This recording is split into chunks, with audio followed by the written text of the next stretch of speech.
नमस्कार, आप देख रहे हैं सूर्य सौरभ के समाचार। हम आपको हर गतिविधियों से अवगत कराना चाहते हैं। हमारा सहयोग करें। हमारा चैनल आपको पसंद आए तो लाइक करें, कमेंट करें और सब्सक्राइब करना मत भूलें और बेल आइकन। ड्रेनेज सफाई के अभाव में दूसरे दिन भी नहीं हो सका बरसाती पानी का निकास।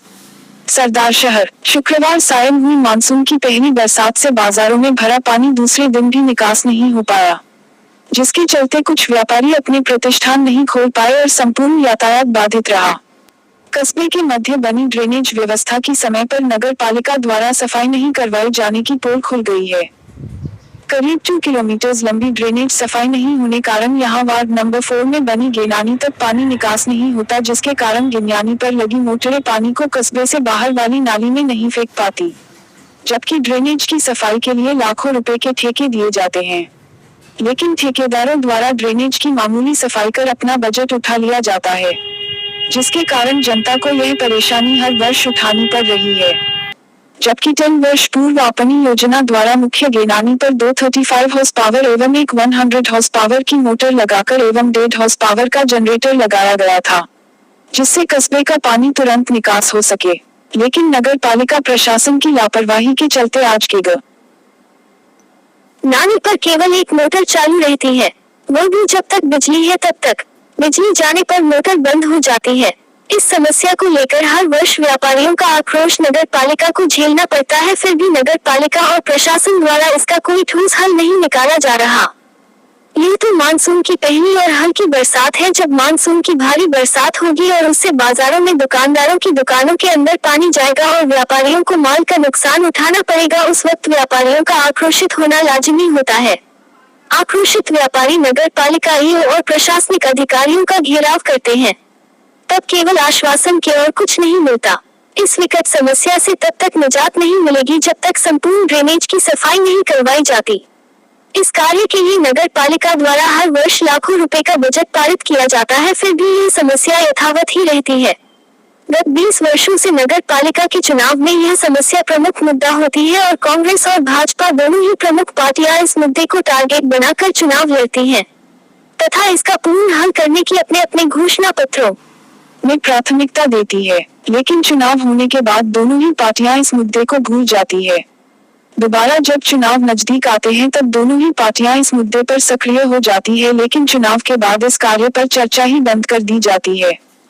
व्यापार एवं उद्योग संघ अध्यक्ष शिवरतन सर्राफ ने बताया कि प्रशासन एवं नगर पालिका द्वारा अब दिए जाने वाले आश्वासनों को स्वीकार नहीं किया जाएगा, इसलिए तुरंत इस समस्या का निदान किया जाए, जिससे व्यापारियों को होने वाले नुकसान से बचाया जा सके। व्यापारी पवन पौदार ने कहा कि जब इस समस्या पर व्यापारियों द्वारा आंदोलन किया गया, तब नगर पालिका चेयरमैन द्वारा शीघ्र समाधान करवाने का आश्वासन दिया जाता था, लेकिन यह समस्या हल नहीं हुई। इस बार नगर पालिका चुनाव पर सभी व्यापारी चुनाव का बहिष्कार करेंगे।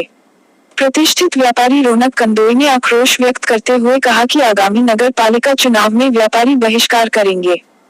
इस बाजार के सभी व्यापारी इस समस्या से भयंकर पीड़ित है। व्यापारी बसंत पारीक ने कहा कि नगर पालिका और प्रशासन को जब भी इस समस्या से व्यापारियों द्वारा अवगत कराया जाता है, तब केवल आश्वासन दिए जाते हैं और दिखावे के तौर पर तुरंत कुछ श्रमिक लगाकर ड्रेनेज की सफाई करवाने का नाटक किया जाता है, जिसे अब बर्दाश्त नहीं किया जा सकता। शादीशुदा 2 बच्चों की मां की दूसरी शादी करवाने का मामला दर्ज सरदार शहर। सवाई छोटी के राजेंद्र सिंह पुत्र स्वर्गीय विशन सिंह राजपुरोहित निवासी सवाई छोटी ने अपने ससुर महावीर सिंह निवासी राजलदेसर के विरोध मामला दर्ज कराया है। दर्ज मामले के अनुसार राजेंद्र सिंह ने बताया कि उसका विवाह 7 जुलाई 2007 को हिंदू रीति रिवाज के अनुसार शायर कंवर पुत्री महावीर सिंह निवासी राजलदेसर के साथ हुआ था। विवाह के बाद उसके 2 पुत्रियां हुई। लॉकडाउन से पूर्व फरवरी में मेरी पत्नी दोनों पुत्रियों को लेकर पिया गई हुई थी। लॉकडाउन के दौरान मैं ससुराल बच्चों और पत्नी को लाने के लिए नहीं जा सका। लॉकडाउन होने पर मैं उन्हें लाने के लिए राजलदेसर गया तो मेरी पत्नी ने कहा मैं 2 दिन के बाद आ जाऊंगी। जब वह नहीं आए तो या फोन पर मेरे ससुर ने मुझे अपशब्द कहे और मेरी पत्नी का विवाह अन्यत्र करने का कहा। मैंने उनको समझाया कि शायर कंवर मेरी पत्नी है, आप ऐसा नहीं कर सकते। 13 जून को मैं तथा मेरा भाई लक्ष्मी नारायण व मेरा भतीजा तीनों मेरे ससुराल गए तथा मेरे ससुर को बहुत समझाया कि बच्चों वह मेरी पत्नी को मेरे गांव भेज दो। तब मेरी पत्नी ने जवाब दिया कि मैं 2-3 दिन में आ जाऊंगी। 2-3 दिन बाद जब वह नहीं आई तो मैंने मेरे ससुर को फोन किया। तब उन्होंने कहा, पत्नी बच्चों को भूल जाओ, तेरी पत्नी का मैंने दूसरा विवाह कर दिया है, तुमसे जो हो कर लेना। इसके बाद मैंने मेरे घर में संदूकें संभाली तो उनमें गहना वगैरह कुछ नहीं था, जो शायर कवर अपने पिता के साथ मिलकर षड्यंत्र पूर्वक पहले ही ले गई थी। मेरे ससुर ने पूर्व योजना व षड्यंत्र रचकर मेरी पत्नी का दूसरा विवाह किसी अन्य के साथ कर दिया। पुलिस ने मामला दर्ज कर जांच शुरू कर दी। बीडी कल्ला से मिला बैंड एसोसिएशन, लगाई रोजगार की गुहार सरदार शहर। राजस्थान ब्रास बैंड एसोसिएशन का एक प्रतिनिधिमंडल बीकानेर में राजस्थान सरकार के सांस्कृतिक मंत्री बुलाकी दास कल्ला से मिला। प्रतिनिधिमंडल ने मंत्री को बताया, राज्य सरकार द्वारा शादी ब्याह में बैंड कलाकारों पर जो रोक लगाई गई है उस पर रोष व्यक्त करते हुए बैंड कलाकारों को रोजगार के दूसरे अवसर प्रदान करने का ज्ञापन देकर गुहार लगाई। राजस्थान ब्रास बैंड एसोसिएशन के प्रदेशाध्यक्ष नाजिक अली दमामी ने बैंड कलाकारों की समस्याओं को सामने रखते हुए कहा कि हमारे बैंड वाले कलाकारों के लिए 10 महीनों का लॉकडाउन लग चुका है, क्योंकि अब आगे शादियां भी नहीं है और सरकार द्वारा लगाए गए प्रतिबंध के कारण बैंड कलाकारों के परिवारों को भूखे मरने की नौबत आ चुकी है। बीकानेर की बैंड एसोसिएशन के अध्यक्ष समीर अली डांगा ने कलाकारों के आगामी महीने का राशन पानी का इंतजाम कैसे होगा, इस पर सरकार को गंभीरता से विचार करना होगा, अन्यथा इन कलाकारों का जीवन यापन करना मुश्किल हो जाएगा। इस अवसर पर सरदार शहर से रईस भियानी, फिरोज भियानी, बीकानेर से सादत अली सोनगरा, समाजसेवी खलील अहमद तथा डूंगरगढ़ के अयूब खान दमामी आदि ने भी अपने विचार रखे। मंत्री ने इसे गंभीरता से लेते हुए तुरंत मुख्यमंत्री जी से बात कर समस्या का समाधान करवाने का आश्वासन दिया। 10 नए कोरोना पॉजिटिव, 06 हुई ठीक। चूरू 27 जून शनिवार को प्राप्त जांच रिपोर्ट के अनुसार चूरू जिले के 10 अन्य व्यक्ति कोरोना पॉजिटिव पाए गए हैं, जबकि 06 व्यक्ति कोरोना पॉजिटिव से नेगेटिव हो गए हैं। जिला कलेक्टर संदेश नायक ने बताया कि पटना से आया रतनगढ़ के वार्ड 03 का 25 वर्षीय व्यक्ति कोरोना पॉजिटिव पाया गया है। इसी प्रकार कर्नाटक व अहमदाबाद से आए फोगा गांव के 2 व्यक्ति कोरोना संक्रमितों के संपर्क में आए बंधनाव गांव के 2 व्यक्ति कोरोना पॉजिटिव पाए गए हैं। इसी प्रकार दिल्ली से आया भालरी का 25 वर्षीय व्यक्ति कोरोना पॉजिटिव पाया गया है। चूरू के वार्ड 14 के 2 व्यक्ति कोरोना पॉजिटिव पाए गए हैं। इसी प्रकार सरदार शहर क्षेत्र के नयासर व करनसर गांवों के 2 व्यक्ति कोरोना पॉजिटिव पाए गए हैं। उन्होंने बताया कि 06 कोरोना पॉजिटिव रोगियों की जांच रिपोर्ट नेगेटिव आई है। इनमें बीदासर के वार्ड 20 का 1 व्यक्ति, रत्नगर का 1 व्यक्ति, बाधासर सुजानगढ़ के 2 व्यक्ति, सुजानगढ़ के वार्ड 34 का 1 व्यक्ति तथा छापर के वार्ड 4 का 1 व्यक्ति शामिल है।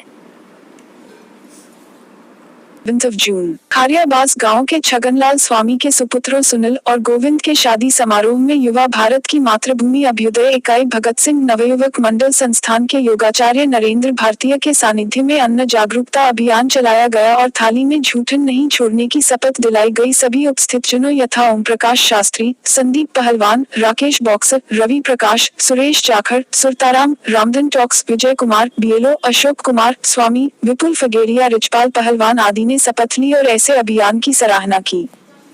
चूरू 27 जून राजकीय विधि महाविद्यालय चूरू में आज दिनांक 27 जून 2020 को राजस्थान सरकार द्वारा प्रारंभ किए गए राज्य स्तरीय कार्यक्रम कोविड-19 जन जागरूकता अभियान का शुभारंभ राजकीय विधि महाविद्यालय चूरू के प्राचार्य डॉक्टर S.K. सैनी, खंड मुख्य चिकित्सा एवं स्वास्थ्य अधिकारी डॉक्टर एहसान गौरी द्वारा किया गया। इस अवसर पर राजकीय विधि महाविद्यालय चूरू के प्राचार्य डॉक्टर S.K. सैनी ने बताया कि अंतर्राष्ट्रीय स्तर पर फैली इस महामारी से बचाव हेतु हम सभी की सुरक्षा महत्वपूर्ण है। खंड मुख्य चिकित्सा एवं स्वास्थ्य अधिकारी डॉक्टर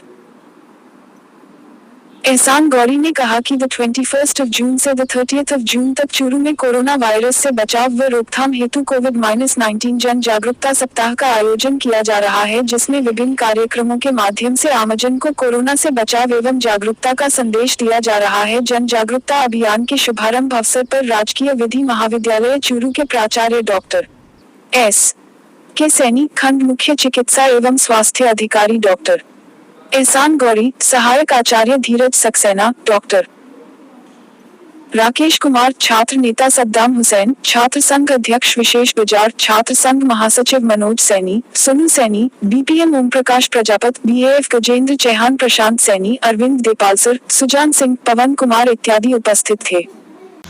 कोविड-19 संक्रमण दिन प्रतिदिन बहुत तेज़ी से फैलता जा रहा है। राजस्थान सरकार इस हेतु मैं जागरूक हूँ कार्यक्रम संचालित कर रही है। आज राजकीय विधि महाविद्यालय चूरू में DCMHO डॉक्टर एहसान गौरी के नेतृत्व में इस कार्यक्रम का एक अभियान के रूप में शुभारंभ किया गया है। इस अवसर पर मीडिया के माध्यम से मैं सभी जागरूक नागरिकों से ये निवेदन करना चाहूँगा कि हम पूरी तरह से जागरूक रहें। अगर मैं सुरक्षित हूँ तो हम सभी सुरक्षित हैं। इस आधार पर हम कार्य करें और कोरोना संक्रमण के लिए केंद्रीय सरकार के द्वारा और राज्य सरकार के द्वारा जो निर्देश जारी किए गए हैं हम पूर्णतया उनकी अनुपालना करें, तभी कोरोना हारेगा और हम जीतेंगे। हम सुरक्षित तो सब सुरक्षित, और इसलिए मैं जागरूक हूँ तो सब जागरूक। Thank you. उदयपुर शहर में लगातार बढ़ती बिजली चोरी के खिलाफ शनिवार को प्रबंध निदेशक बी एस भाटी के निर्देशन में सतर्कता जांच टीम का गठन किया गया और शहर के विभिन्न स्थानों पर दबिश देकर बिजली चोरी करने वालों के खिलाफ मुकदमे दर्ज किए हैं। उदयपुर जिले के अधीक्षण अभियंता गिरीश जोशी के नेतृत्व में शनिवार को शहर के इंदिरा मल्लतालाई स्थित गरीब नवाज कॉलोनी और आयात स्थित छिपा मोहल्ला में बिजली चोरी करने वालों पर दबिश देते हुए कुल 3 मामले उजागर किए हैं, जिसमें गरीब नवाज कॉलोनी में आबिद खान और जुबेदा बेगम एवं छिपा मोहल्ला में तारीफ पुत्र जहूर के घर पर विद्युत चोरी करते हुए घरों के पंखे, कूलर, AC चलाते हुए पाए गए।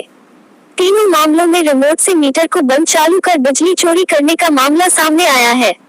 आपको बता दें कि आरोपी ने एक रिमोट के जरिए विद्युत विभाग के मीटर को कंट्रोल कर रखा था और अपनी इच्छा अनुसार रिमोट के जरिए मीटर को बंद व चालू कर देता था। इन लोगों के खिलाफ कार्रवाई की गई है। विद्युत विभाग की टीमों ने विद्युत मीटर एवं रिमोट के साथ ही अन्य उपकरण भी जब्त किए हैं। शहर के विभिन्न इलाकों सुखेर SHO सुखदेव प्रसाद, नीलेश गायरी, योगेंद्र सिंह और गणेश नागदा की टीम द्वारा दबिश दी गई और विद्युत चोरी करते हुए लोगों को पकड़ा गया है। हमारा चैनल आपको पसंद आए तो लाइक करें, कमेंट करें और सब्सक्राइब करना मत भूलें और बेल आइकन भी दबाएं।